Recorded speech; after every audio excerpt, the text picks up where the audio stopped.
Hi. So in this last part, we're looking into the notion of how can we find optimal solutions for linear programs based on the ideas we've discussed so far on how to identify vertices and, combined with the notion that the vertices are those that are going to have the optimal solutions. Well, basically, in any setting, whenever you're talking about optimization method, it probably very likely following the sort of you're following this script. You start from a feasible solution. If you have an unconstrained optimization problem, then any solution is feasible. But you start from a solution, but because we have constraints, feasible in this case.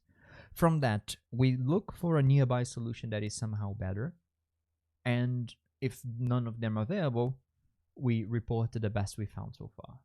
And with properties like convexity and continuity, there are many ways we can do that.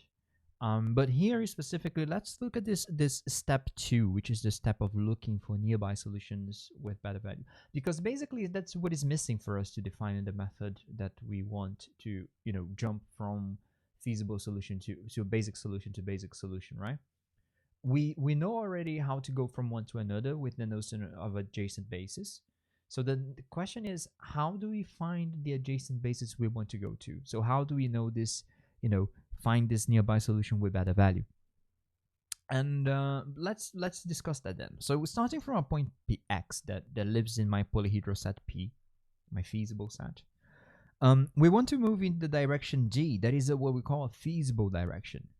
That is not only feasible, but also yields improvement. It gives us some improvement. So let's just first define the notion of feasible direction. And the feasible direction is nothing more than a direction in which I can move, even if a little, in a way that I still remain within this feasible set P. So a vector D in Rn is a feasible direction. If I'm at x, I pick a lambda that is greater than 0, even if it's tiny. And when I move towards D at a step size theta, I still remain in P. And that's what I mean by a feasible direction. So I have a picture here to show you the following. Sometimes if you are like in the middle of P, you basically have a whole radius of possibility to go in terms of feasible direction. If you walk a little bit that direction, a little bit in this direction, a little bit in that direction, you're still getting feasible solutions, right? However, if you are in situations where you are at vertices like so, then your range of feasible directions is somewhat limited, right? Because this, for example, is not a feasible direction. There is not even a tiny step you can take in this direction that makes you stay within the set P. This is a feasible direction, it's like a limit feasible direction because you're walking on the edge, literally on the edge of the cliff. Anything in this direction would be good, and also this, and the same kind of holds like that. So these are the feasible directions we're interested in. So we have to make sure we devise mechanisms, and I think these are going to be most important for us because we know that our method is going to be searching for vertices. So we have to be able to somehow, once we hear, we're actually interested in these two directions. Once we hear, we're actually interested in these two directions. They are the actual feasible directions we will look into. Let us just, revisit the notation we defined so far and define some additional notation to help us move forward here. So once again, matrix A, m rows and columns. I have my set I of row, capital I of rows, my set capital J of columns. So these are my variables, these are my constraints. And I'm trying to solve a problem that is giving me in the standard form with objective function like so, equality constraints, and non-negativity conditions, as the standard form should be. So I have an X that is a basic feasible solution. This BFS is going to appear all the time, so memorize that acronym, is an important one for us. Basic feasible solution. That's all about the BFS. It has a basis B. I'm using my overloaded notion of basis to say that my basis B is actually a basic matrix formed with columns that were selected from basic indices. Okay, and remember I have m of them because I have m constraints, and I'm assuming row full row rank. And remember that we defined the basic variables. So the basic variables, I'm abusing my notation of collections to say that this is a vector. So this is a column vector with elements of all my basic, one for each basic index, sorry. And you will know that xb is given like so, and this is my basic indices, and they are a subset of the indices of all variables. And then I have my non-basic variables, again abusing my notation to show that it is a column vector, and we know that all of them are 0. And my indices of non-basic variables is when I look at the all variables and discount, this is the set minus, the all the basic variable indices. All right, nothing new here. I'm just restating the notation, and I like to do so a couple of times so that gets fixed. And you might be so that you're watching this video without watching the previous one, and I definitely need this. So that's why I'm being a bit repetitive if you're watching them one after the other.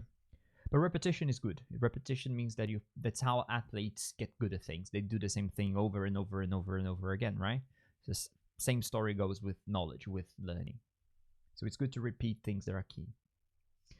All right, so moving to a nearby solution, we know how. It's basically moving between adjacent bases, right? And given that what we have, that will amount to the following. You look at your current selection of non-basic variables, and you're gonna pick one to become basic.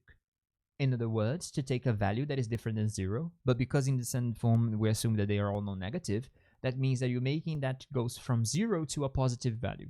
And that's what I mean by increase. So you're picking a non-basic variable and you're making it basic, right? By doing so, you're going to have to look at your basic variables and select one to become non-basic. And by doing that, you are doing that 1-1 swap, which take you from one basis to an adjacent one. But when you do that, you have to be careful on what you're trying to do is to define what is the direction d, the vector d, that gives us exactly the direction that we want to go. Well, increasing the value, if my variables in general are becoming something like so, xj plus theta dj. For my non-basic variables, what I have to it's easy to define the vector d for non-basic variables. Is basically for that non-basic variable that you're willing to make basic, you make your component of the vector d1, and for the others, they can't move. You can't go in their direction because they have to remain at 0. So their component of direction d is 0. So if if I have, say, non-basic variables 5, 6, and 7, I decide 5 wants to be basic. I want it. We'll see how we make that decision later on. Then my fifth component is 1, 6th, and 7th component 0. And that forms the vector d part associated with the non-basic variables. Okay? And that's exactly what we have here. Yeah, so it's j prime. Notice, careful with this prime. It's for all the j's that are not j itself. Another way of saying that, I think I do later on, is to say that j prime is in the index of non-basic variables discounted j itself. I think I do. Anyway, now we are only interested in directions d that can retain feasibility. So I'm looking at my vector, feasible direction d vector, and I have a component that is associated with the basic variables, a component associated with the non-basic. We just sorted this bottom part. Now I have to see what I do with the top part, so I get a vector d that actually retains feasibility.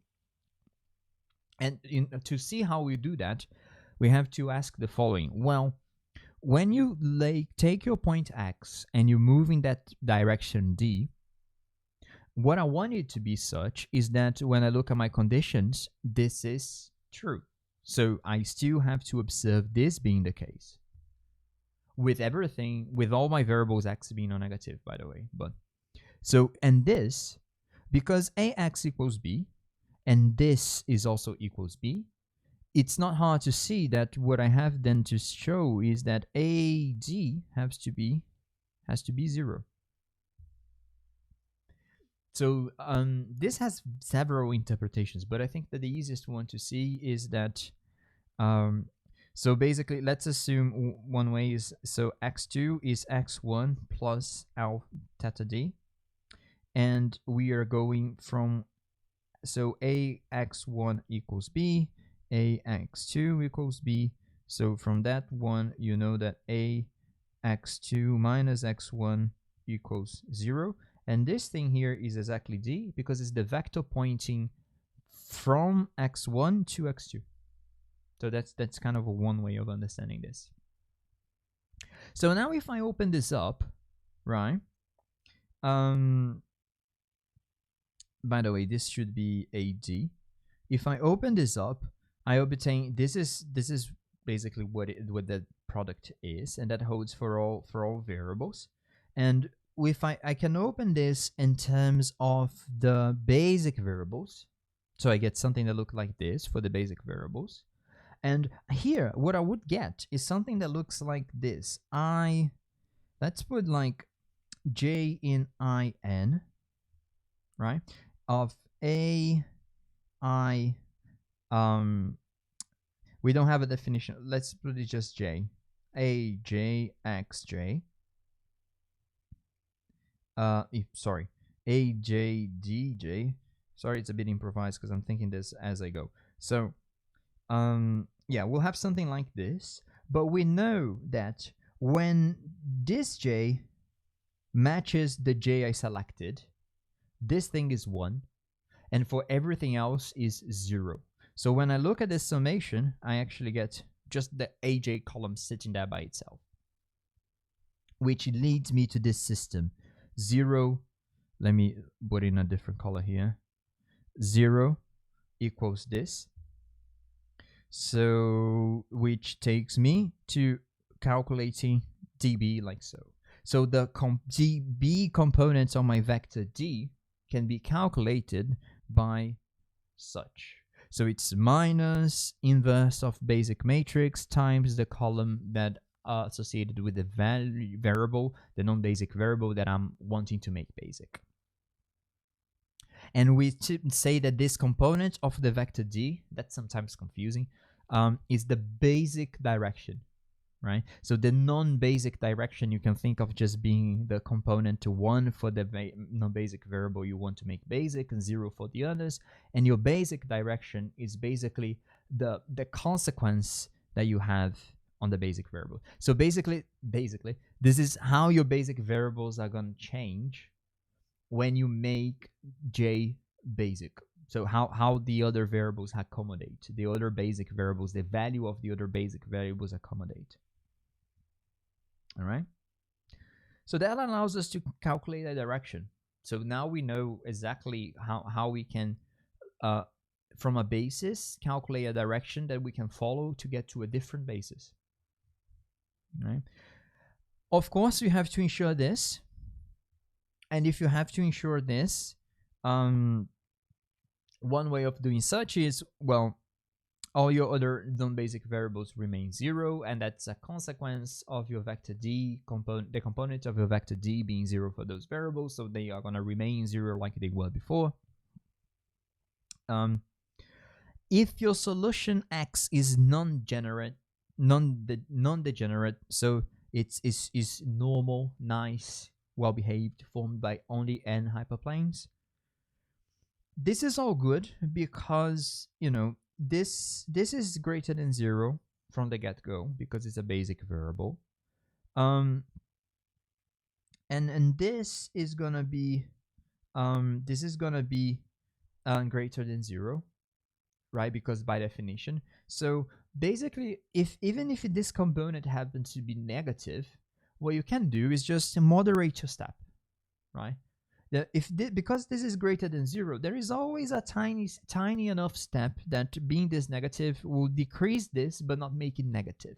So you can always play with your theta being an appropriate fraction of this, divided by the component, because it's strictly positive and it's basic.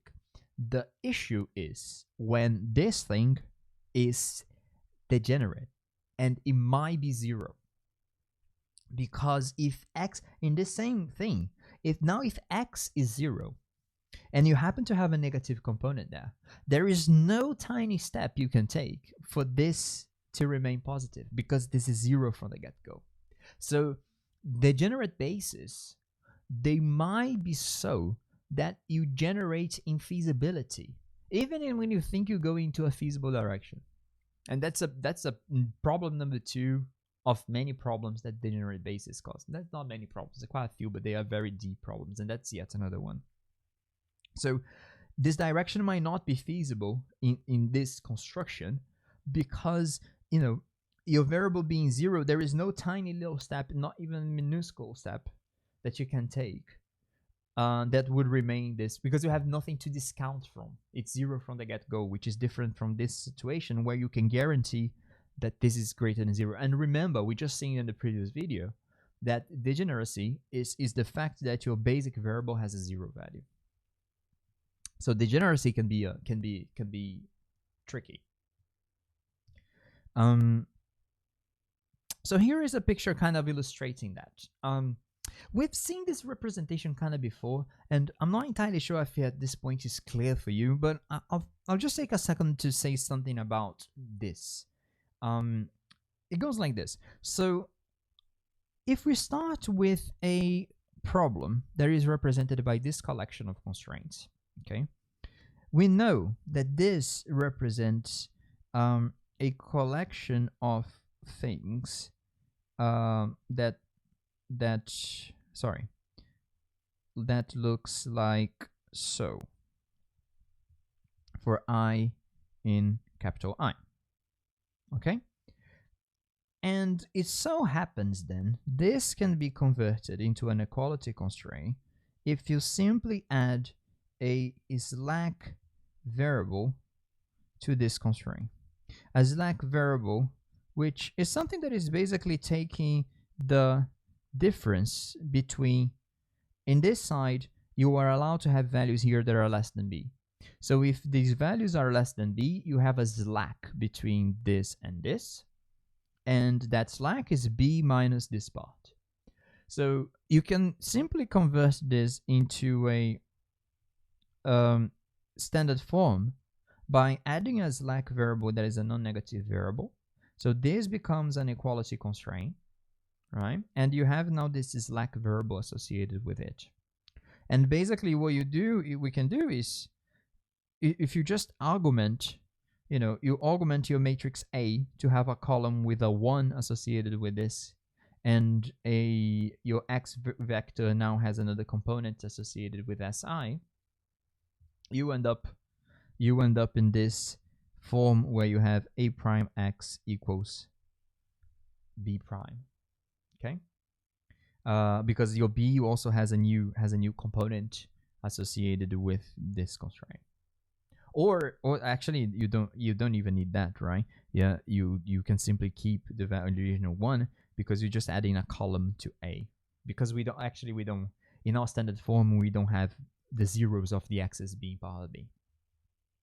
So there you go. So why I'm saying this? Because once you do this trick, you can have this alternative representation for your problem that we've done before without really telling explicitly. You can think of each constraint as being dependent, represented by the 0 value of a given slack variable. So basically, for this problem here would be a problem with 1, 2, 3, 4, 5 constraints, each of them with one of those slack variables. And what basically saying is that when the slack of this constraint is 0, I'm sitting on this constraint. When the slack of this constraint is 0, I'm sitting on this constraint, and so on and so forth. So why does that help us? Because you can connect to this notion of, if I make the slack of this variable and the slack of this variable 0, I form this basic solution there. When I make the slack of this constraint 0 and the slack of this constraint 0, I make this this basic solution there. And that leads us to the issue that we have with degeneracy, because at this point, this can be this is like being 0 and this is like being 0, or this is like being 0 and this is like being 0, or any two combinations you can think of that. Now here comes the problem. So if you're okay with this way of represent, it's a kind of a way of representing multidimensional problems in a two-dimensional setting to explain these sort of concepts. So I can project this in the space of the remaining variables to form 5. That's why we use that. So looking at this problem, you can see that if you are at point A, making x1 and x3 0, and in this case, you can see that x2, x4, and x5, they have all positive slacks because we are in the feasibility part. So think about them being less or equal than constraints. So this slack is positive, so that's feasible. Okay. So because these are my non-basic variables, which are forming these, so because x1 is 0 and x3 is 0, that means from my 5 variables, I picked 2, x1 and x3, 3, and made them 0, so they're my non-basic variables, while these are my basic variables. And I did that, I want to go in an adjacent basis, and what I'm doing is I'm picking x3 to keep 0. So if I'm keeping x3 0, I'm walking on this line, while increasing x1. So x1 is going from 0 and increasing in value. So I start to have a slack. And that will lead me to this point here with appropriate step size. We'll see the notion of appropriate step size next week. So now that I'm here, a couple of things can happen. I could, for example, keep x4 0 and increase x3 and go in that direction. But this also is a basis where I have x3 and x5, okay? And in principle, looking only at the algebraic representation of that, there is no reason why I wouldn't just say, okay, let's make x5 keep 0 and increase x3. But that would take me on this line segment, that takes me to this basic solution, which is not feasible. So why is that is the case? It's because of the degeneracy that is such that one of the directions that I can choose, because once I'm in a vertex, I can just play with my basic solutions and do swaps. It turns out that this swap is such that even though this looks like a feasible direction here, it is not. But I can't see the picture once I'm working with algebraic structures, right? So you have to be very careful with these sort of things. So that's the problem with degeneracy. It might be so that your direction is not feasible. Right. So the way we choose where to actually go, or like how we decide what is an improved, a solution, what is the direction we want to go, is typically based on a potential improvement. And we can measure the potential improvement per unit without even leaving the vertex. And when I say potential for improvement, it's potential for improvement when I look at the objective value, right? And that's why we call it immediate, because it's like a marginal, almost like a gradient-like kind of perspective. By the way, if you know anything about these, or if you've done linear optimization, we looked at this when we talked about reduced gradients, because they in fact are gradients, but reduced to the space of non-basic variables. But if you haven't seen anything related to reduced gradients, just erase what I just said, like Men in Black style. So when I go in direction D, my objective function, which is represented by this, or even the change of my objective function, which is represented by this, can be calculated like so. Let's open up this again into the basic direction component and non-basic direction component. I'm not crazy, it was here, but because it's that story, the component is 1 for the direction J and 0 for the others. When I do the summation, I actually just end up with CJ. And that means that what I can do is do some rearranging and see if I move, let's see what I want to do. which is equal to this. I'll just move into the other side, not the other side of the equality, but the other side of CJ. And remember that dB was minus b to the minus 1 inv b aj, right? So I get this. So the variation I'm observing in the objective function value is given by this expression here. And by the way, CB is just you look at the vector of coefficients and you pick those that are associated with the basic variables you have at the current basis. Just to keep the consistent notation like we do with dB, with xB. So turns out that this term has a name, and it's called a reduced cost. The name reduced cost is a bit weird. It's called reduced cost because of this notion of reduced gradient, because this is the gradient of the objective function and projected onto the non-basic variable, so it's reduced in terms of dimensions. And it's called reduced cost because linear programs have been thought about in a setting where minimization is the standard. So this is the cost reduction you would have by in the objective function by making the component j basic. So the per unit of non-basic variable xj. So for each non-basic variable xj, we define the reduced cost over line cj as this term right here. So I can calculate one of those for each of my non-basic variables. So this is the potential reduction per unit of my non-basic variable from going to 0 to 1. So basically, if my non-basic variable takes value 1, this is the reduction in the total cost. If it takes value 2, is 2 times this. So this is the marginal reduction in cost. And if I can calculate this for each variable, non-basic variable, you kind of know a way, you can think of a way on how to choose who I want to make non-basic if I want to optimize things. I'll go and make non-basic that with most promising reduced cost, with the one that potentially can lead to more reduction, but in a marginal setting, of course. So here is a sort of a numerical example. So I'm just putting the coefficients as ladders so you can see where they go. So I'm picking, for this problem, I'm picking as a basis the first 2 columns, which gives me a basic matrix like so. And that makes x3 and x4 0. And means that I'm at this point if I solve the system. So now I want to decide, suppose I wanted to see how much I would make or get, if I'll get anything by making, say, x3 basic.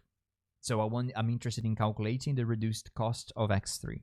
And the reduced cost of x3 would be something like this. C3 minus b a minus 1 a3. Just like we see here. Oh, I forgot the CB, sorry.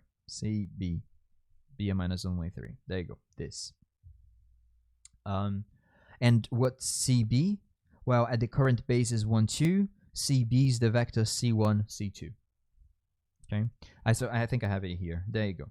So first I calculate dB, which is minus the b minus 1 a3, which this is the inverse of this matrix. You don't have to do that by hand. You can use inverse of, using Julia. And that gives us dB. So the cost of moving along this direction would be this times, would be C3 minus this times CB, like we see. Or simply, the first I got this expression by doing this. I got C1, C2, C3, C4, like so. Transpose my vector D, and my vector D was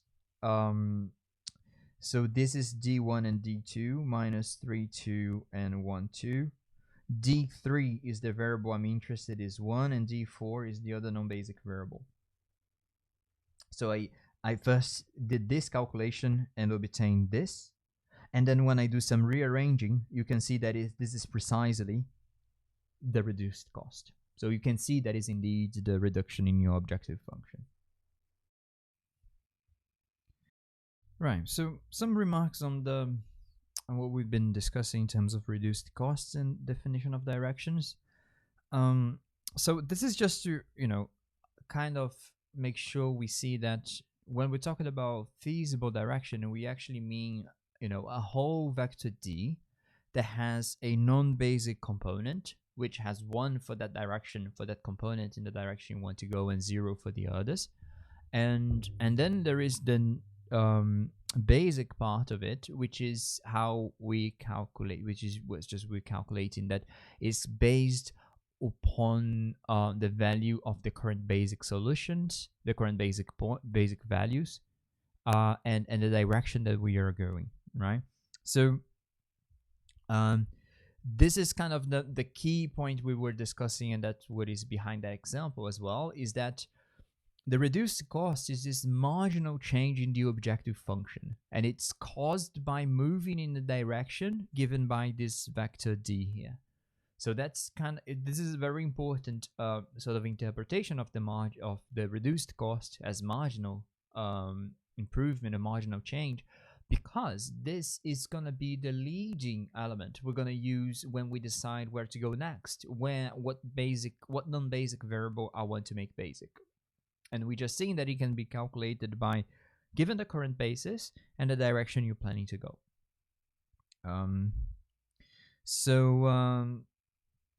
An interesting interpretation we can get from this notion of thinking of the reduced cost as being this marginal change is that you can think of it as the following. So suppose you have this polyhedral set like so, and suppose we are minimizing a vector in the direction of a vector C that looks like so. So let's actually do this to make things less confusing. So this is the minus C direction that we want to go.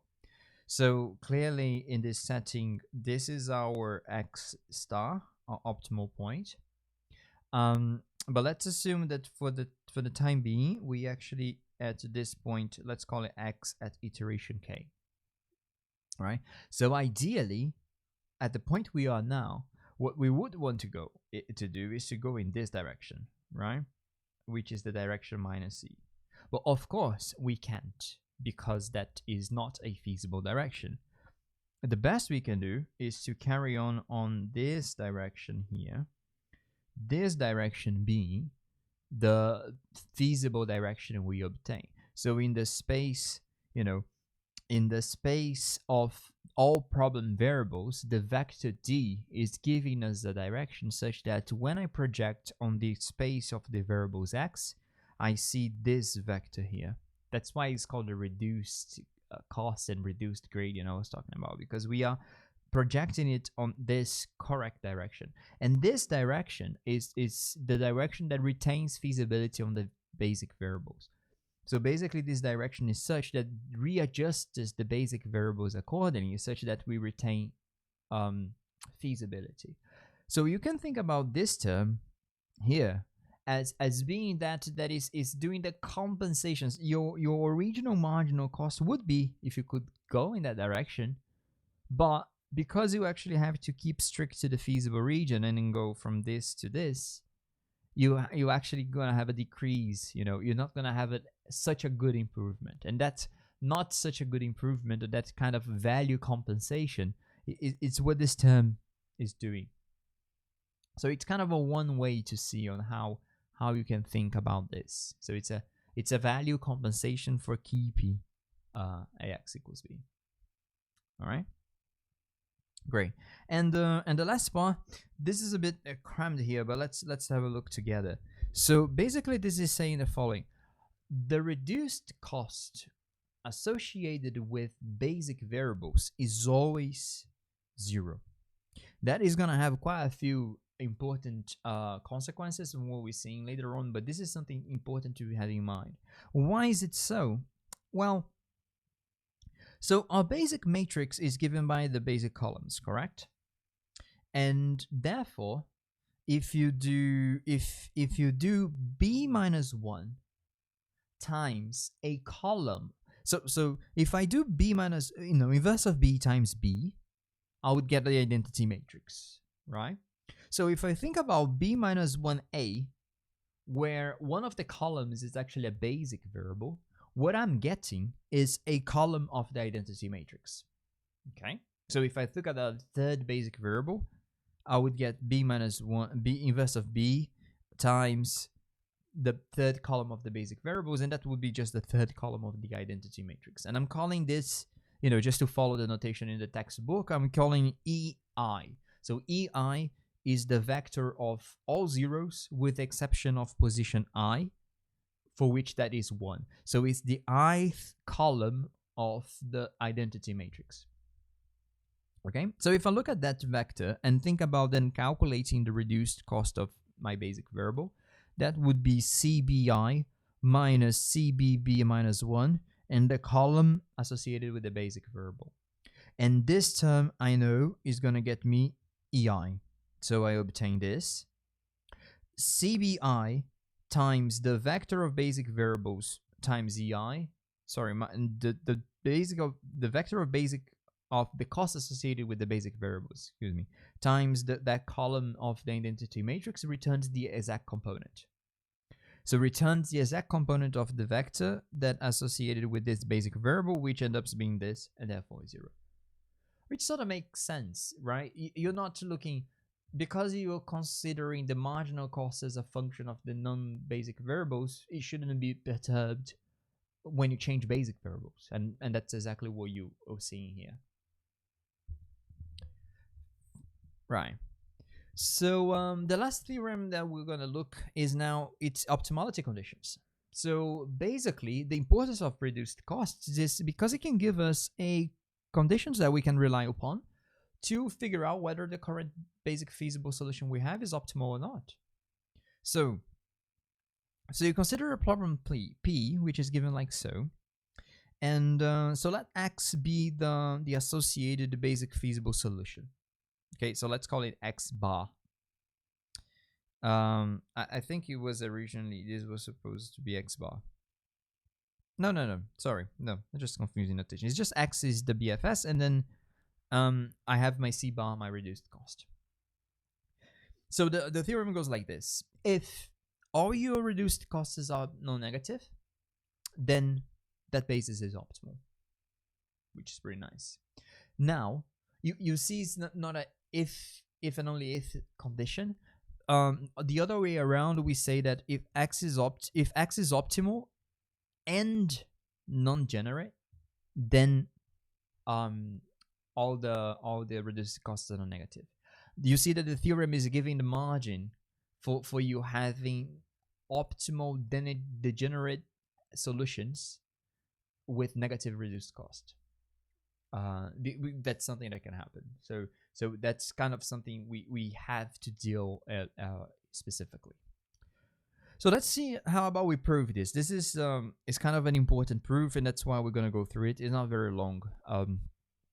It goes like this. To start with this first one here, we will assume this and show that this is the case.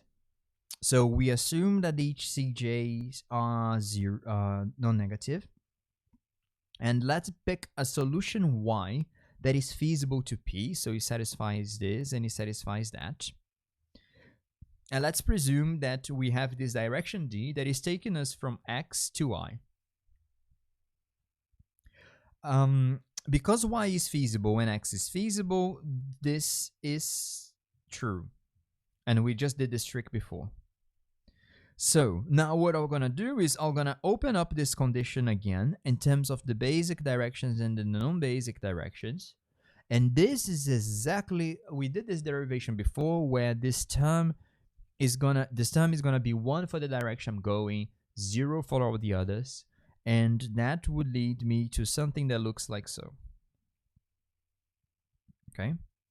Now, if I'm looking at this vector, this term again, which we're seeing is the change in the objective function. Looking at this vector and opening up D like so, and being in basic and non-basic variables, But what I'm gonna do is when I think about the basic variables, I'm going to actually use this here because I want to write this change only in terms of the non-basic variables. So I just do some substitution, I get this term, substitute there, do some algebraical arrangement, and look what I get. This, we've seen this before, is basically the reduced cost. So we can check out the variation in the objective function just by simply looking at the variation in terms of the non-basic variables. All right. By the way, I'm still keeping the summation here differently than we did before, because before we knew what non-basic direction we're going. So we knew which one we're putting 1, 2, and 0 to the others. But here we are before that step. So we are presuming that we haven't chosen the J direction yet. So once that is done, I think we have everything we need, right? Because we know that xj's, the original non-basic variables, they are all 0.